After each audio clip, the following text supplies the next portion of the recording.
And so I don't know if you said this already. If you did, I'll just make it duplicative. I'm going to do the standard, very impromptu legal disclaimer with respect to note that with regards to the folks participating and talking on this panel today, any of the views and things that are offered by them or opinions or are purely those of themselves and not of their employers. And I'll just treat that as kind of a general statement disclaimer going forward. So hopefully everyone had a nice Valentine's Day yesterday, and we can turn our attention to a topic that is near and dear and to everyone's heart and probably their true love, the interview and resume process.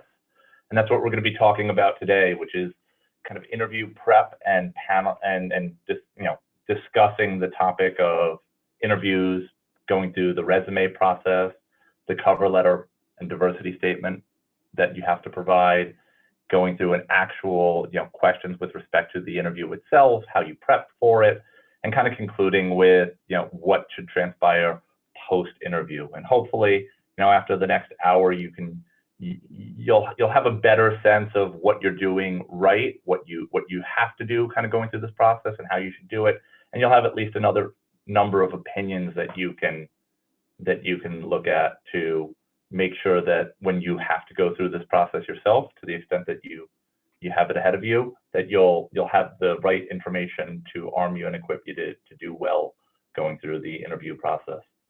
So with that being said, I'll take a second to introduce myself and the folks that will be participating on this panel today. I'm Zach Oberman. I'm an Associate General Counsel in the Bank of America Legal Department, and I lead the Commercial Payments Legal Practice. I am joined here by a number of my colleagues on the Pipeline to Practice board and or in the program, or have gone through the program. I'll start with Caroline Abney. So Caroline is the Director of Diversity and Inclusion at King & Spalding, where she drives the development and implementation of firm-wide diversity and inclusion programs. She works closely with the firm's diversity committee and stakeholders to develop and implement the firm's diversity initiatives by partnering with key stakeholders, including the diversity committee, recruiting, professional development, firm leadership, external organizations, and clients. She is the immediate past president of the Associate of Law Firm Diversity Professionals, the ALFDP, whose mission is to act as a catalyst for the advancement of diversity in the legal profession through collective knowledge, vision, expertise, and advocacy in the area of law firm diversity. I'm also joined by Michael Buffardi. Michael is a managing director at FTI Consulting, where he provides expert witness and independent consulting services on anti-money laundering, terrorist financing, and financial crimes matters. He works regularly with counsel whose financial institution clients are under scrutiny by government agencies or require remediation services due to government enforcement actions. Prior to his time at FTI, Michael was a senior attorney at the SEC and special advisor to the Treasury Department. Michael has a somewhat unhealthy addiction to art history and has strong opinions on why dark chocolate is superior to milk chocolate. I'll leave him to kind of focus on that at some point, wherever he can weave it into tonight's discussion. Julie Greenberg is our next panel participant. She's counsel for innovation at General Motors, where she also assists with the General Motors legal staff diversity and inclusion efforts. As an attorney, Julie supports General Motors' global innovation team in the development and incubation of new technologies, features, and service offerings within GM vehicles and GM mobile apps. She also supports GM's electrification efforts and GM's digital payment strategy. On any given day, she is learning something new about the brave new world of transportation and energy. Julie resides in the Dallas-Fort Worth area with her human family and is happily owned by her horse, Envy, who, according to her Pipeline to Practice profile, has a rapper named Eazy-E, and her dog, Casey Sarah Rosenthal. So something she can hopefully try and weave into tonight's conversation as well.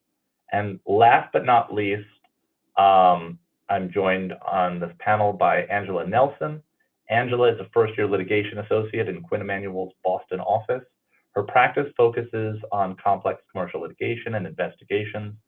And Angela graduated from Boston University School of Law with honors in 2022. She is a former Pipeline to Practice fellow.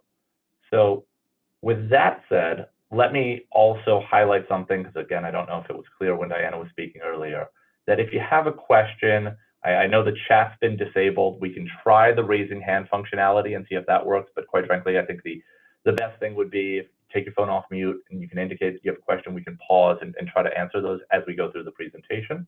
Shouldn't be shy about that. Otherwise, we're going to try and save a few minutes at the bottom of the hour to hopefully give time for people to ask questions.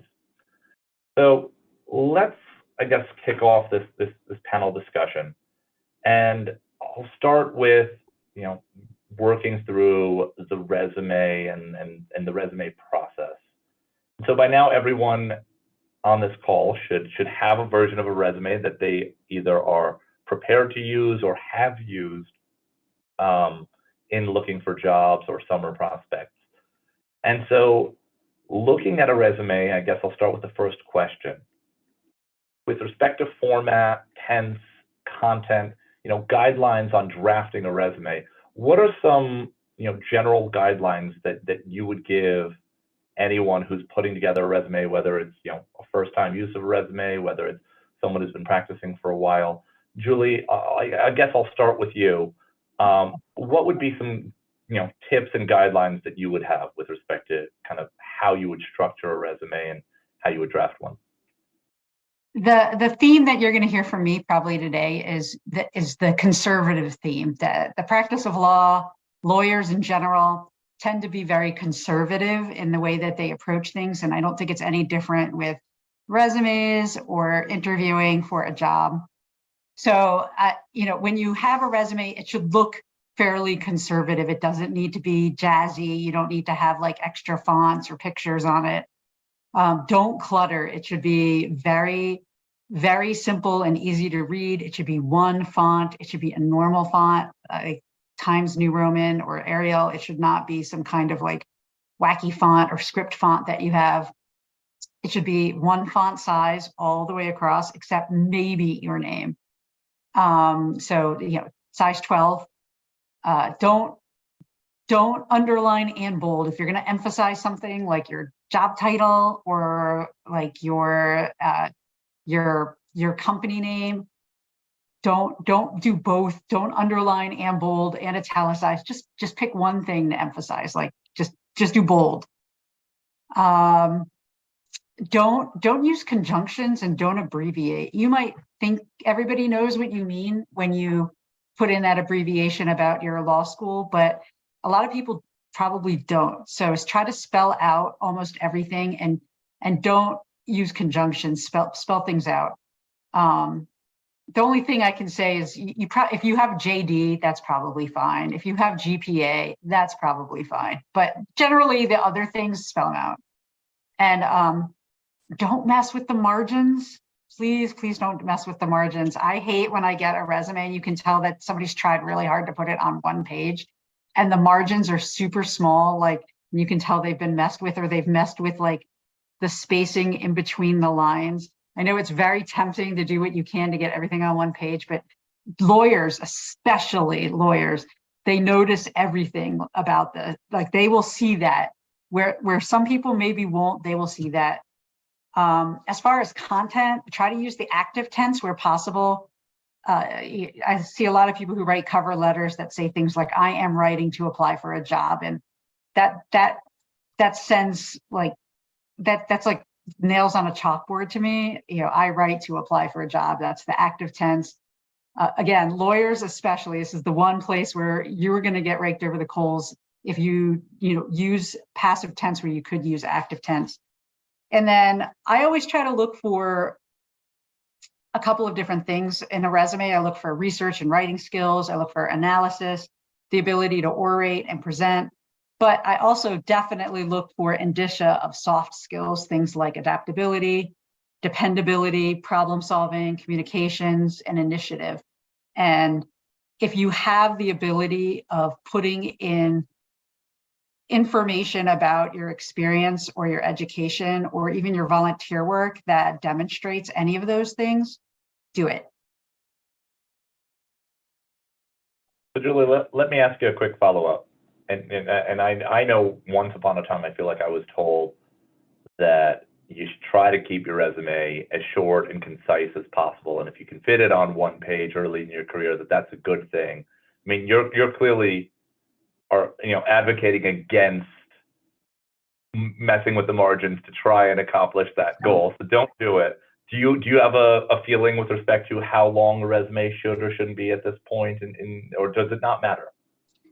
I think if you're a 1L in law school, your resume is probably one page.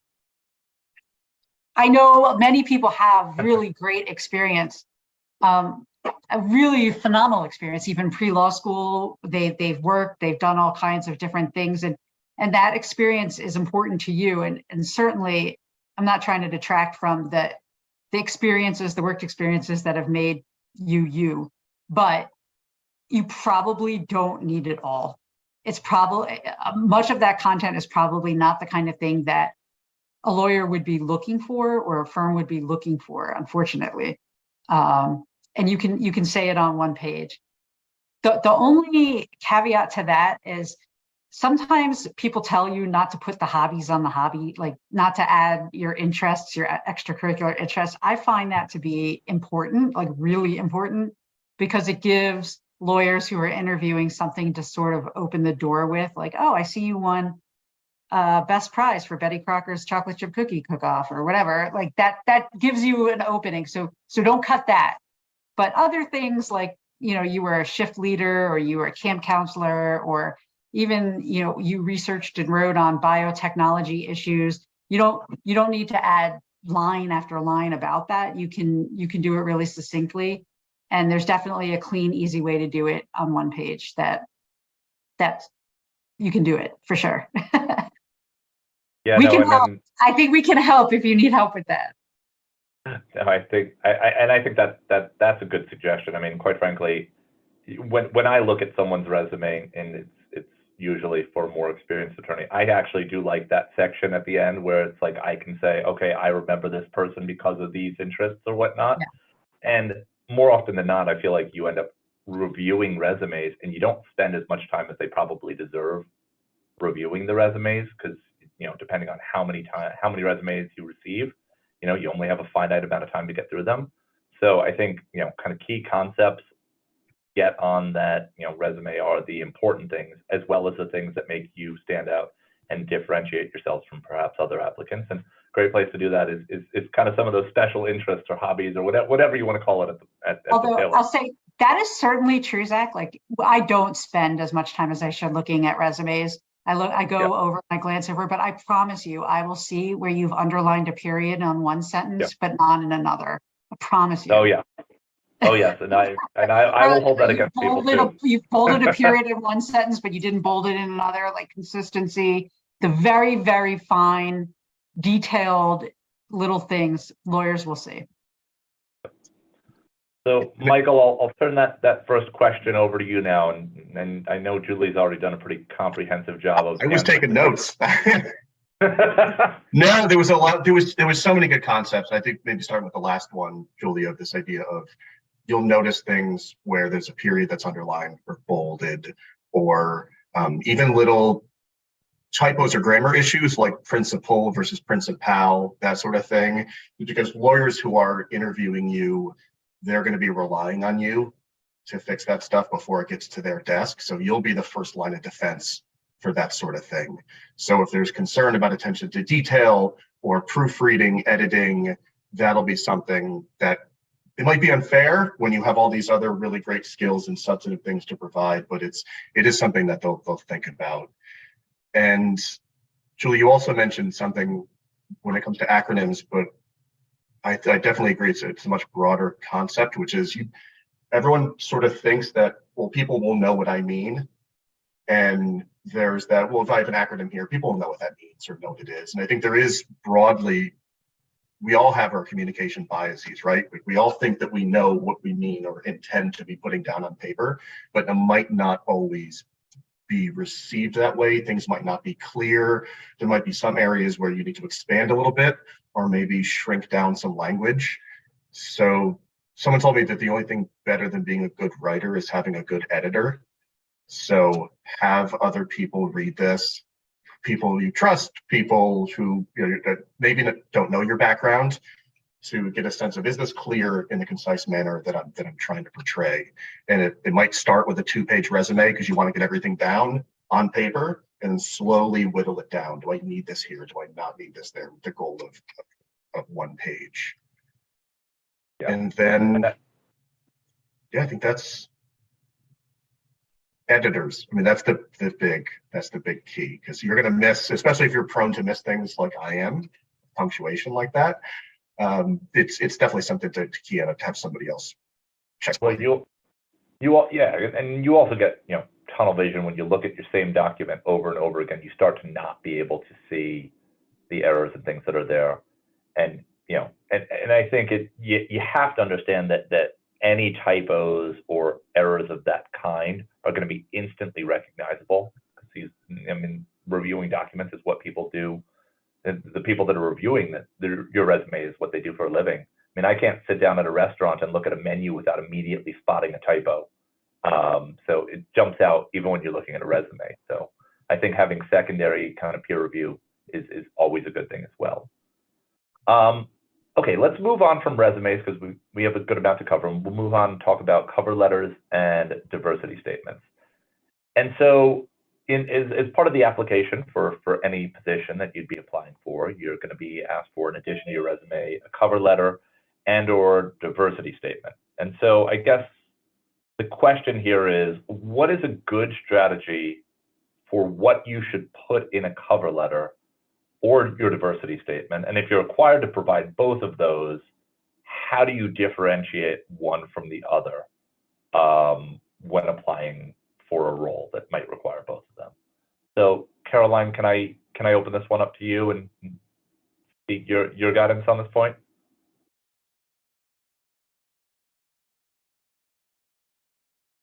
Do we have Caroline here? Caroline's on mute. Oh, Caroline's on mute. We lost her. It's been like 2.5 years, 3 years. How long is it remote? And I do it every day. So apologies.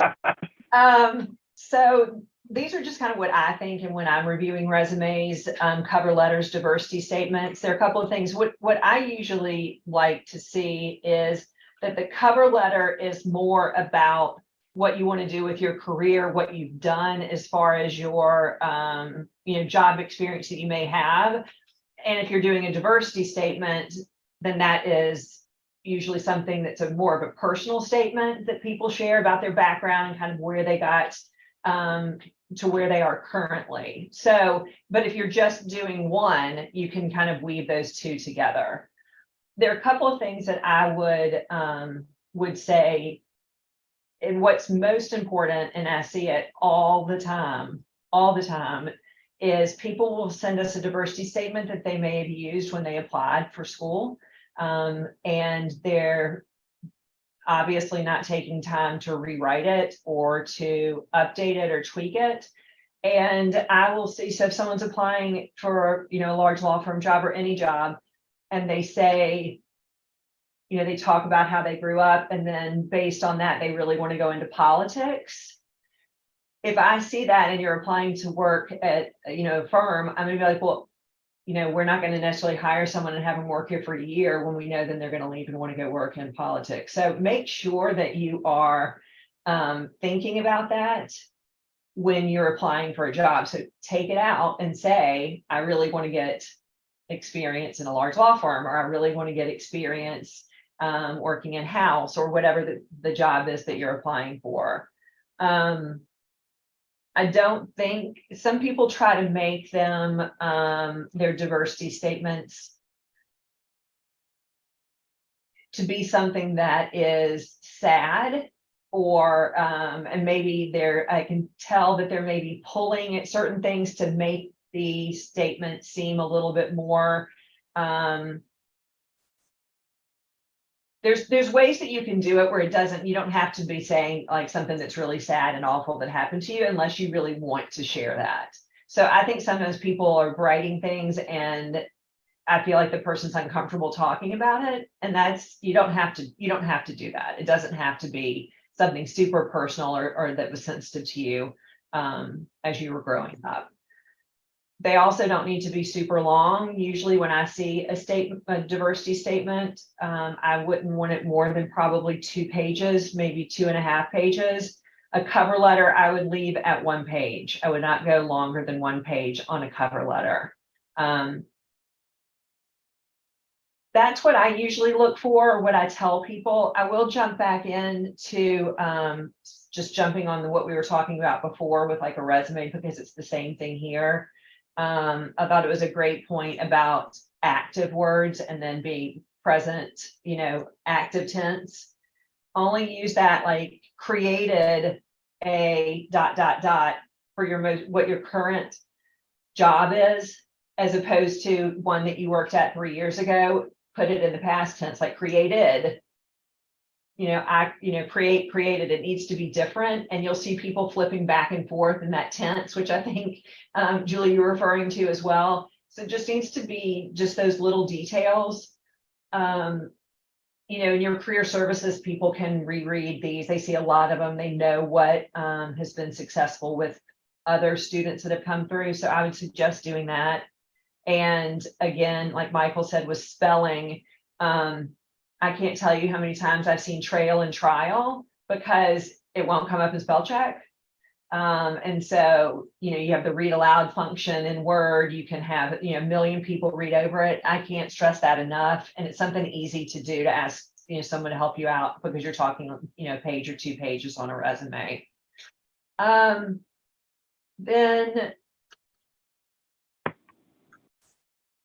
one thing I would say, and you could do this on your resume or on your cover letter, or work it into diversity statement, is to also show, not overloaded, but if you served in the military, ROTC, if you worked full-time, a lot of people are working full-time while they're in law school, to show that you have that grit, which is super important. And that can be something that can make you stand out from other people. You certainly do not have to have done any of that to have a good resume and get a good job. But people are always kind of looking for ways to make themselves stand out. And so I think that's important. It can be woven in, like I said, resume, cover letter, or diversity statement. Okay. And I mean, and because I know this question is one that I've gotten before. It's okay to have overlap between the 2 statements, right? Provided that they both, articulate something a little bit different. Like the diversity statement can speak to the background or whatnot, whereas the cover letter can speak to how that, brings you to this job or why the job is important. And it's fair that people have a certain number of life influences or whatnot that get them to where they are, right? Right.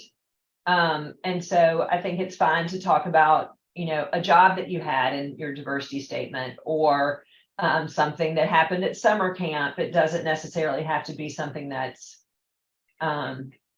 just that's too personal if you don't want to share it. Any other thoughts before we move on from cover letter and diversity statements? Okay. No, I'm going to move on to the actual interview portion of kind of this discussion, high level overview. So you get to the point where you actually now have an interview scheduled and upcoming. And this was one that, we discussed a little bit as a group in prepping for the session, which is, should you be researching your interviewer in advance? And is there too much, research that can be done, and how much is too much? If in fact, we all agree that you should be doing that research. So Angela, I'll start with you on this point. Of course. I would say you should absolutely be researching your interviewers ahead of time. And I really can't overstate the importance of this, having just gone through the interview process. In every single interview that I had with a firm, I was always asked if I had any questions at the end of the interview. And I think one of the most important things that you can do as interviewees to prepare for that inevitable question is to make sure you really know the firm. So you want to be asking questions that can't just be easily answered on the firm website, for example. So know the firm really well, or the organization, or whatever you're applying to. And second, you really want to know who you're in the room with, who your interviewer is. So I would start with Google, and for each interview I had, names would typically be provided to me beforehand of who would be interviewing me. So I would just start with Google. I'd look at their firm bio, I'd check out their LinkedIn, and really just look for anything, professionally related about them. I know, Zach, you mentioned what's too much. So you don't want to be internet stalking people. So I would shy away from looking at personal profiles or anything like that, but stick to things that are going to inform you about the interviewer professionally. So know their practice area, maybe take a look at some cases that they've worked on, something like that. And while I'm sort of Googling your interviewers, make sure you take a minute to Google yourself and see what comes up. Just how you'll be preparing for your interviews by Googling the firm and your interviewer. The firm is going to be Googling you to make sure your online presence is clean. So you want to make sure, your social media profiles are on private and there are no embarrassing photos or things that may discredit you or take away from your interview. So, I would say can't overstate enough how important preparation is, and knowing who you're in the room with and thinking about questions that will help you stand out and demonstrate to the firm and to the interviewers that you've done your homework, you know who you're talking to, and you're asking really intelligent questions that are curated to the individual and not just generic. Okay, and LinkedIn, not personal, right? That LinkedIn is okay. We agreed that you have to look up someone's LinkedIn. Yeah, I would look at LinkedIn, like things I might be looking for. So when I was interviewing with firms and I saw that someone was with a firm for a long time, but then they decided to switch to the firm that I'm interviewing with, I might ask them, well, what brought you to the firm, or something like that. So LinkedIn, totally fair to check out. I would respect privacy. I wouldn't look at Facebook or, personal profiles like that, but I think LinkedIn is fair game. Yeah. Okay. And I'll just note to all the students listening, we all agreed that you don't need to look at LinkedIn through a non-logged in LinkedIn account or a private setting or whatnot. So that it is totally okay for your interviewer to see that you have looked up their profile. In fact, I think we all agreed that it was relatively advantageous for them to see that you were doing the due diligence. So make certain that you let, or not that you let them know, but that you take off the privacy filters or whatnot with respect to your LinkedIn, so your interviewer does see that you in fact looked them up and are doing the legwork, so to speak. With that said, Julie, because you're kind of my tips and tricks expert, can you give us some guidance on how you go about researching anything in addition, or what you should be researching? I mean, Angela already gave us some of the high level overview, which is, look for an article here or there, go to LinkedIn, like do some research on the firm. But can you give us some, kind of deeper guidance with respect to what you should be looking up, or you think that pretty much covers it? I think that's a great starting point. And I know, sometimes that's where you have to stop because you might not find anything else. But if you go on somebody's bio for their website or their firm site, and you see that they volunteer with a certain organization, maybe look up that organization and just see what kind of work that they do. The point of researching the person that you're interviewing with is really exactly what Angela said. At some point, they're going to say, do you have any questions for me? And while you don't always have to have some kind of earth-shattering, very, very rare, weird question, you do want to feel like the question you're asking, you get one or two questions maybe. So you want to make sure the question you're asking has relevance to them and to you, and not something like, oh, how do you like working here, right?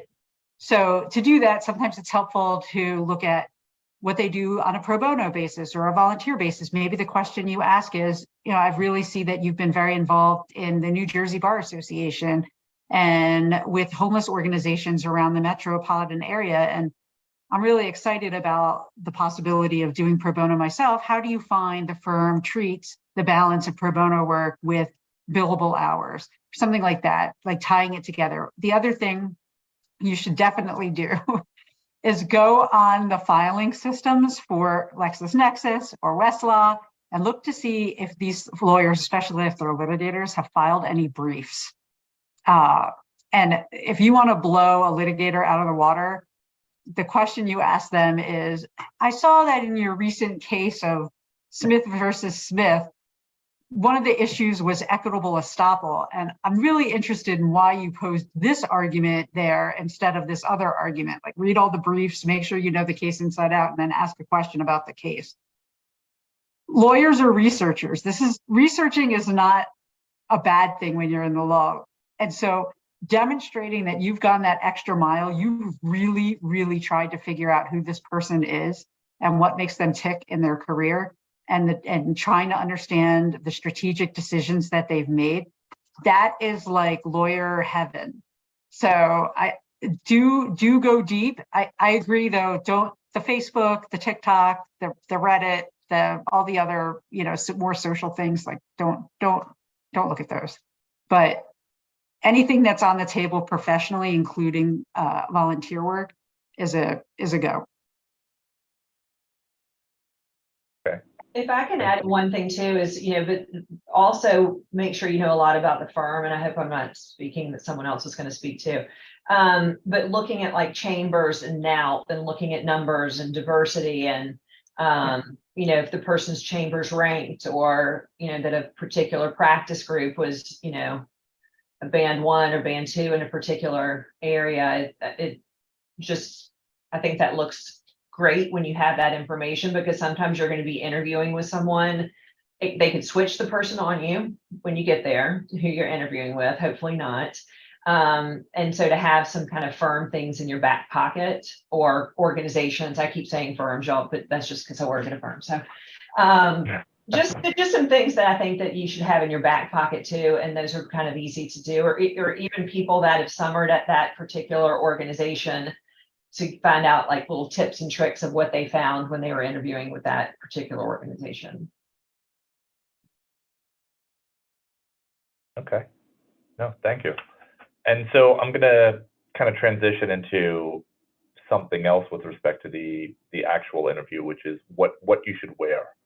And I think this was one that came up for me, or came up with me during the pandemic, and this is not quite as applicable to a lot of the students now applying, but I feel like attire for interviews went out the window or was completely reinvented for at least experienced attorneys interviewing, or at least a lot of attorneys I interviewed during the pandemic, let's put it that way, as to what was an appropriate thing to wear to an interview.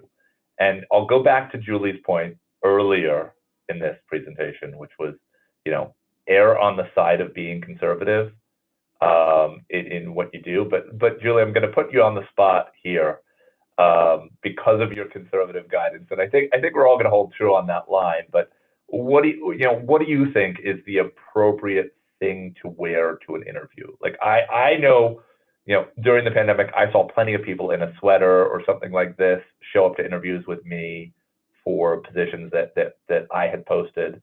And I think that was okay for a brief period of time, maybe. But I don't know that I myself would have done it. So what are your thoughts? I would never hire somebody that showed up to an interview in a sweater, but even so, I assume that most of the people on this call who are thinking about interview tips are applying as a 1L or applying for a summer internship. And if you're applying to a firm, again, firms are extra conservative. And so if you're online, even if you're virtual, what you should wear is probably a dark suit top. I would say black or navy blue, never brown, never gray. You would wear a light cream colored shirt or a white colored shirt. If you are wearing jewelry, it should be the simplest possible jewelry. It should be studs, very small hoops if you're wearing earrings. If you're wearing a necklace, a very, very simple necklace, like a string of pearls, that's always good, but nothing that's flashy. You should have your hair should be groomed, brushed. Your makeup should not be over the top if you're wearing makeup. It should be very simple, very conservative. It's it's one of those things like, listen, there's going to be time and a place for you to strut your stuff and demonstrate your fashion sense at another time. But especially when you're interviewing as a summer or a 1L and you're walking into a firm which is very, very conservative, you should reflect the most conservative appearance that you can. I'll agree Sorry. with that. And no, and so while we're talking about the firm view and kind of how conservative firms can be, why don't we move to Caroline and kind of get your view on this as well? Sure. So there are a couple of things that I've seen over time. I think, yes, I mean, you can buy one black suit and you can wear it. Let's say you come and interview us 3 times, wear the same suit. It's not like, oh, I think that's a different black suit or the same black suit that they had on before, navy blue. There are a couple of things I would suggest too for men, as best you can to make sure that the neck of your shirt is not way too big when it's buttoned. If you can make that happen. I would also suggest I've seen this a large handful of times that men, if you have on a suit and it has belt loops, you need to have on a belt, and it needs to be a dark black or probably a black belt. Make sure your shoes are polished. For women, wear closed-toed shoes. Make sure you wear closed-toed shoes, and I would not put on, a going out to club shoe. It needs to be not super, super high. Also with women, and it can happen if you have on a blouse, make sure that the buttons don't pull across, maybe your chest area when you're sitting. So you'll want to have someone to look at you when you're leaning over. You don't want to see down your shirt. You don't want to sit back and for it to be pulling across your chest is something I would pay attention to. And then make sure that your undergarments don't show through a blouse or a sweater. Something's not too sheer. Y'all are probably like, oh my gosh, why would I ever want to work there? That sounds awful. Like, once you start working at a place and you kind of meet people and understand kind of what it's like on your team or in your office, that can change. But when you're interviewing, it needs to be conservative. Okay, and then Angela, I'll ask you, since you were the most recent to have gone through this whole process of the panel, kind of what your thoughts are, with respect to, I guess, what you did, what worked, and any other insight you can provide into the process. Sure. So I will say, having just gone through this, law school was the first time I ever had to buy or wear a suit. So I know it can be overwhelming and it's expensive. So make sure you're all using your schools as a resource. My school had a professional clothing closet where you could actually go and rent out a suit for free to wear to interviews. So check to see if your school has something like that. I'd also really take advantage of your career development office. So if you're confused, is this suit conservative enough? Is this going to be professional enough? They can really help field some of those questions and help you figure out what to wear so that you look put together. Another thing that I would mention is at my school, the career development office did mock interviews, and we were always told, show up to the mock in the outfit that you plan to wear on your interview day, just to get some feedback from the interviewer to make sure you look okay. So I know it's overwhelming, but it is an important thing, and it's your first impression. When I was interviewing, I was on Zoom, so you could really only see from here up. So that kind of made it easier. I didn't have to worry about heels or anything like that, but make sure you feel confident and you have that power outfit to wear so that, you're bringing your best foot forward and you feel really comfortable. Yeah, and if the point wasn't already made, it's invest in one good interview outfit. I think everyone understands that interview clothes are expensive and can be a burden for a lot of people, but no one's going to notice if you have that kind of staple black and white type, black suit, jacket, or white top or whatnot. No one's going to know that you're wearing the same attire every single time. Invest in something nice enough that when you go to those interviews, you look like you belong there. Okay, let's move back to kind of prepping for interview a little bit, beyond what researching in advance of the interview, but let's think about, I guess, a little bit along the lines of what questions you might typically anticipate when going into an interview and topics usually covered. So Caroline, I think you're probably closest to this on the firm side, so I'm going to lean on you for this question. Sure. Can you give us some guidance on what you should prep for or questions you might anticipate when going into an interview? Sure. So there are a couple of things. We kind of look at, I guess, kind of buckets where we ask questions that kind of relate to that. And so it's intellect. What I mean by that, it's not what your GPA is. It can be a question about, when you've been working on something that was very complex and it was difficult for you, kind of how did you think through that methodically and get to a good result? So there are questions, and that's like behavioral based interviewing, so that they're wanting you to give an example, and it doesn't need to just be one sentence. It wasn't, well, we had to create an outline and I found that PowerPoint was helpful.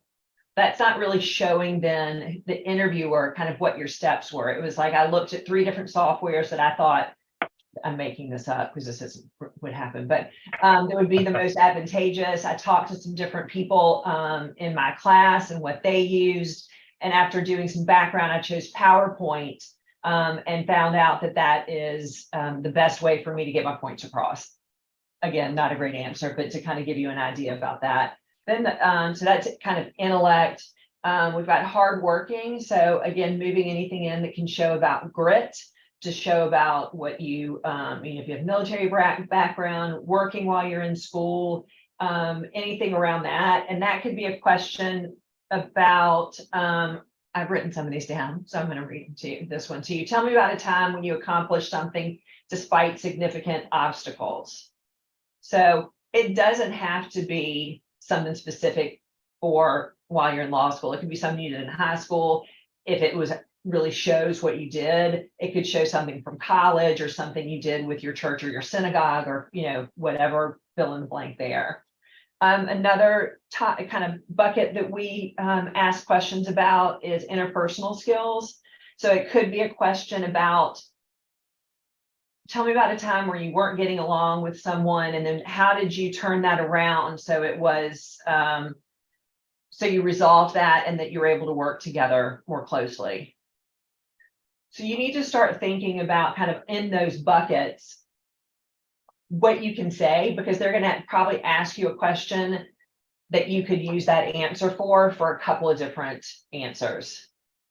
It could show problem solving, that you didn't get along with someone, but you got through it, and by doing 1, 2, and 3.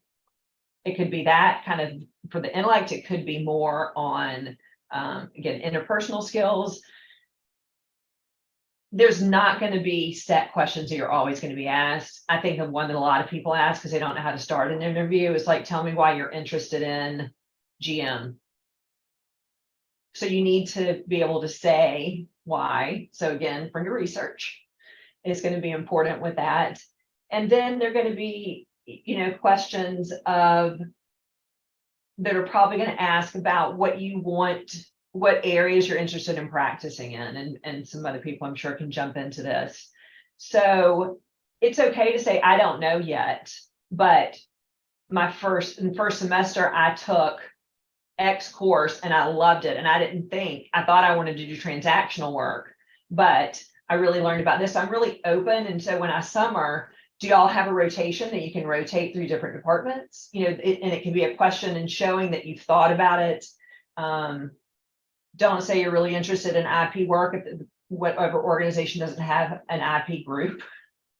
So like you've got to have been able to think through all of that ahead of time. So I think that's important, because I think you'll probably always get, what are you most interested in?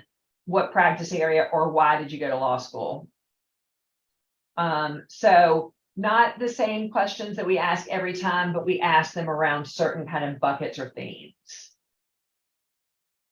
Okay. And then Julie, I'll go back to you on this question. And any types of questions that you think you typically see outside of, the thematic overarching questions, or anything in particular that you've seen come up or that you yourself might ask I think candidates? Caroline hit it on the head. There's really two buckets of questions. There's kind of more like informational questions, like why did you want to work here? Or why did you want to be a lawyer? Or tell me about your secret cookie recipe, like kind of more like the background informational questions. But then they're going to get into what's called the behavioral questions. And that's the question that starts with, tell me about a time, or give me an example of. And when you're preparing for your interview, you should think of maybe 10 attributes, like hardworking, like Caroline said. Initiative is a big one that I always ask about. Tell me about a time where you showed initiative, or that's a big one. Interpersonal skills, like go through those like 10 attributes and write out your answer. Like think now about what is the example I'm going to give for when they ask me about overcoming a challenge. What is the answer I'm going to give when they ask me about interpersonal problems? Write it out and practice it out loud. I'm almost 20 years into being a lawyer, and I recently got this job at GM. I still did this. I had a list of all of the different attributes and all of the different examples that I was going to use in detail about how I represented that particular attribute or skill. It's really critical because they typically, when I say they, interviewers typically ask, they have a panel of questions that they will try to ask every single candidate. And so generally they're going to ask the same questions of candidates for this job across the board, and to try to get an equal comparison. And so your answer to that behavioral question can't just be, I used the software, it was great. It has to be a very specific, detailed, relevant aspect to this. If you didn't prepare your question, like if you didn't prepare the answer and you have to wing it, it's okay to stop for a second when they ask the question. It's okay to take a breath and think for a second and then say, a time where I had to go above and beyond, which is something I didn't prepare, right? A time where I had to go above and beyond was when I did X, Y, and Z. And the reason this required so much effort for me was because, X, Y, and Z, ABC. And here are the steps that I took to finish the job. Just keep thinking about telling about the steps that you took, because that goes into your mindset, and that's very important. I think I just repeated what Caroline said. Sorry. No, I mean, look, you had a tough one to follow, because Caroline really did get it. I think it is the buckets, and I think it's the overarching thematic type questions. Yeah. Any interview is meant to ascertain interest, initiative, and ability to analyze, right, and ability to break down issues and solve a problem, so to speak. So, I think you both. One other thing is you need to have expression on your face too. And you don't have to be like, ha, ha, ha, or hair flips or anything like that, but a smile, a nod, or that's interesting. That's an interesting point, something, because if not, you're not going to stand out when they're kind of going back and reviewing the different people they may have interviewed that day. No, that's a good point. And then okay. I would also add for the being comfortable enough to have that expressiveness and being that engaging in the interview, it gets back to the idea of practice. So it is write down your answers, practice them out loud, but find 3 or 4 friends at law school and practice interviewing each other. It's the term professional polish is used a lot, and polished as a verb, doing something over and over and over and over again until all the rough edges are smoothed out. You don't want to be answering these questions verbally out loud for the first time. Some questions are going to come up, but they're going to be a surprise. But the more practice you get, the more comfortable, the more natural it's going to sound. Filler words like, things like that will be lessened. It'll just come across more prepared. And some of the questions are, sure, they want to know what your favorite law school class is, but like was mentioned, it's a consistent question that's asked of everybody, and how you answer it is just as important as what the answer is. If you like, maybe evidence if you say that's your favorite class, people will be concerned. But I mean, the answer is not really that important. It's how you present the answer. It's a simple piece of information that you're presenting to somebody in a concise manner. They're going to want to see that you can do that comfortably and that there's not huge gaps in your approach. I know we're running short on time, but I do just want to say, I promise you, how your answer sounds out loud is completely different than how it sounds when you're reading it in your head. No, very true. And I mean, to Michael's point and to Caroline's point as well, I think if you don't have someone to talk to, I think you should practice interviewing with your friends. But if you don't have that as an opportunity, use a mirror. You know, you can watch yourself. You can see what your facial expressions look like. You can see what your dynamic looks like, or if you're waving your hands way too much when describing things, or whatever it is. And you can pick out the things that might stand out as both positive or negative in an interview. Okay, Michael, I'm going to stick with you because I hadn't picked on you in a while, and I'm giving you the opportunity to prep yourself but I'm going to give you a couple questions post-interview. I think we've kind of gotten through the pre and actual interview process. Post-interview, thank you letters. So few questions, and we'll just kind of give you a litany of things to cover because we are running a little late. Are thank you letters a must? Do you have a time frame within which you have to send a thank you letter out? Does it have to be a paper letter? Can it be email? Any parameters around those? And how does that change depending on the format of your interview, given that, you know, you may have an individual interviewer, you may have a panel of interviewers, you know, how might that affect the answer, if at all? And so let's give you all of those to kind of digest and answer. I'll rapid fire. So I would say instead of thank you letter, maybe thank you correspondence. Take the broad approach first is thank you correspondence recommended. I would say a must. I would say required. At the end of the day, people are interviewing you and they do want to hire you to help because you will bring value added to the firm or wherever you're interviewing, but you're also dealing with somebody who's taking time out of their day. If it's at a law firm, that's an hour where they're not billing. And in the back of their mind, they're thinking, I'm gonna have to catch up on that hour at the end of the day or tomorrow. It's someone's time, and it's just a polite thing to do. And it's the opportunity to provide a personal touch.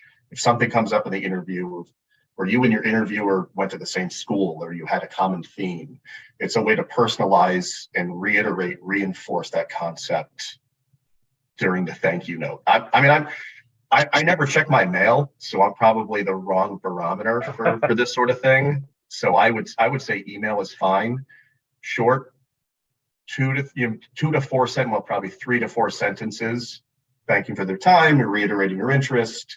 It's a nice touch and time frame. I would say within a day. Things are so fast paced professionally, especially in a law firm. If it's a week later, it might as well have been the previous year. I mean, so much has happened. You know, folks don't realize how much lawyers are going to have to go through in a given day, week, that it really does become, sadly, it becomes, you know, things like that become ancient history pretty quickly. And then panel interview, I would err on the side of no matter how many people are on your panel, make sure you get all of their names during that panel and some individual correspondence. It's, again, personal. It's going to feel not very personal if it's just a group email to everyone. It just shows that you're putting in the extra effort. Yep, and I will note a couple things. One, I don't know that I would have agreed with you on the 24 hours. You are a very tough interviewer. If you couple days, we'll do a couple days. I've always felt 48 is okay, but I'll let others on the panel answer that as well. Panel interview, anecdotal stories or connections that you make with each panel member, definitely good to be able to have one for each individual panel member, because I think, again, it shows the connection and shows, you know, something that from the story. The other thing I would say is do not send the same form thank you to every panel member. Interviewers will discuss you as a candidate and note that they got a thank you letter, and sometimes on emails, those thank you letters may be shared or something along those lines. And I can tell you, if you send the same one to each and every interviewer, it will likely be discovered and it will not help your candidacy. but just something to be aware of. But let me open it up to anyone else on this panel. Any other thoughts with respect to kind of post-interview and the thank you process? Anything that Michael didn't already touch on? I will just add that you could be one of 10 or even 20 candidates interviewing for a position. So this is really a way that when your interviewer receives the thank you note, your name is at the front of their mind. So, you know, you want to be that person that they remember. And I know that it's annoying, especially if you're interviewing for a lot of positions, but, you know, a quick email can make a difference and can make it so that you're the person that the firm or the organization remembers at the end of the day. And if you don't have something to say, like, you know, I loved our conversation on cryptocurrency, you can always do something that sounds personal, but it's really not. Like, your enthusiasm about the firm really excites me, and I think I would be a great fit there. So it sounds like it's personal, but it's really, you could say it to anybody. You know, to just be able to try to find little phrases like that, because sometimes you're not going to have that good connection of a sentence to add into the thank you. Also, if I would not be shy about your enthusiasm for the position. If it's your first choice, don't be shy about saying, this is really the #1 place where I want to work. Your enthusiasm, it's not like dating. You can't overdo it. I think it's, you know, playing it cool is not like, you should definitely let people know when it's your first choice. And if that's in the interview or whether that's in the thank you note, that your enthusiasm, like Caroline said, your enthusiasm really excites me. This is my #1 choice. I really think that I can make a difference at the firm, like whatever, XYZ. That's exciting to people, not a detractor.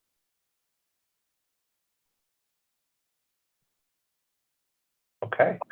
Well, I don't think we failed to cover anything that we had originally planned on. So I think we're good on that front. So, and I don't know if anyone's going to have questions, but I'm going to open it up now, given that it's, you know, we're at our hour, we're right within kind of the time frame we aimed for. But does anyone on the call from the student side have any questions that they are comfortable and willing to share and willing to speak up and ask? Okay, so I see Kelsey raised her hand. So Kelsey, do you want to be the first person to ask a question? Sure. I just got a quick question about cover letters. How much detail should we have about the firm, and how much, you know, space is too much to allocate towards talking about, you know, why you're interested in that firm or what they offer, as opposed to talking about, you know, yourself and your own goals? So Caroline, I know you are a Wait, cover letter. Before Caroline answers that, of the panelists, how many people actually read the cover letters? Okay, Caroline. Okay, just curious.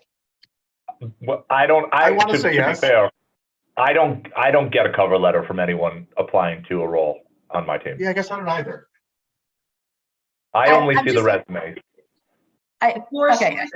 It's more students that we see, that I see as far as cover letters, as opposed to an experienced hire. But y'all jump in. I would say, Kelsey, you know, maybe 2 sentences. It's great to see that you're interested and you have something to say about why you're interested in that firm. But what I look for is kind of what your spark is. Like, that's interesting. Oh, she's done that in the past, is what I look for. But I don't think anyone else can answer because they've never read a cover letter, evidently. But I skimmed them. I skimmed them. I look for like the first couple sentences, like, why are they interested? Like, what are they applying for? And then I skip right to the resume. So I guess, like, I mean, for me, if you keep your cover letter short, sweet, and to the point, and you don't have to go into a ton of detail about why you think the job's perfect for you or what have you, like honestly, a 10-sentence or less cover letter is fine. And you are sending it to people who already work at the firm, so it's sort of it's inferred, like, we know why it's great to work here. We work here. We chose to work here too. So it's, I don't know that you'd be gaining as much ground. The application itself really is the show of interest there. So Carolyn, that's a great point. Yeah, if I could just add one thing to jump off of what you said, Michael, focus on what you can bring to the firm, not what the firm is going to give you. Yeah. Yeah, no, I do not in my day job review lots of cover letters, but I have in the context of, other exercises or, programs where I've helped others, with cover letters and whatnot. And I think the key is you fitting the firm and what is it about you that makes you, great for that firm, that job, whatever the case may be. And it doesn't have to be, super long. It just has to be, on point and succinct. Also, one thing, this is kind of not about cover letters maybe, but before I was a lawyer, I had this trick for getting a job, or I was in sales, so I used to get appointments this way. The thing to do is if you are super, super interested in a particular job, and Caroline's probably going to shoot me for saying this, go get a box of Dunkin' Donut holes, print off your cover letter, print off your diversity statement, print off your resume, go to the firm, hand it to the receptionist, say, this is the job for me. Please hand this to the HR person in charge of this job. I promise you, you'll get a call. I promise you.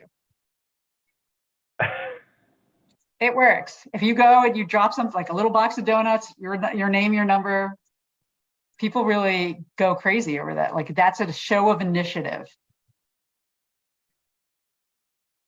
And it's a little gutsy, which I think people kind of like. And you're showing immediate value. Yeah, Immediate value, donuts.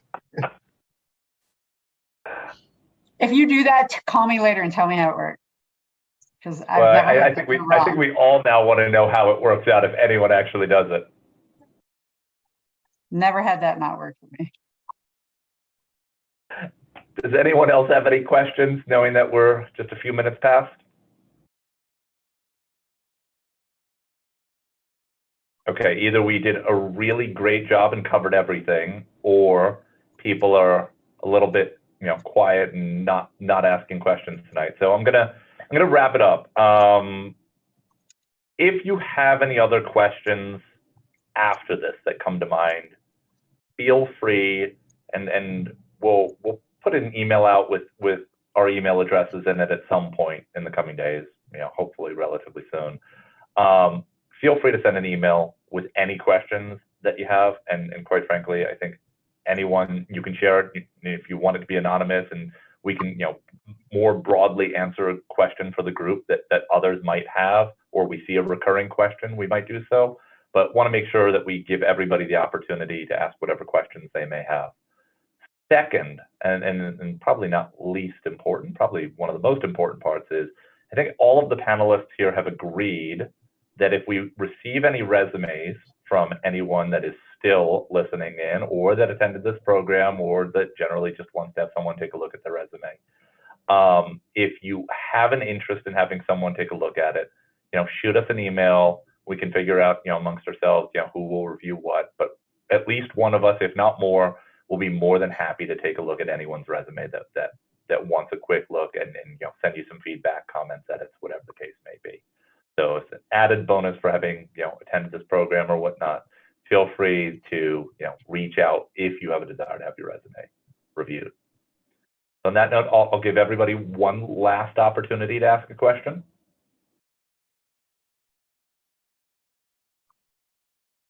Okay, I think we're good. Well, let me thank all of my other panelists. So thank you, Michael and Angela and Julie and Caroline for participating on this panel. Thank you everyone for having attended. Hopefully you found this useful and helpful, and you can let us all know how successful your job application process has been as a result of having listened to all of us for the last hour. I will let everyone go and have a great night, and hope to hear from all of you in the coming days. So have a great night, everyone. Thank you for joining us.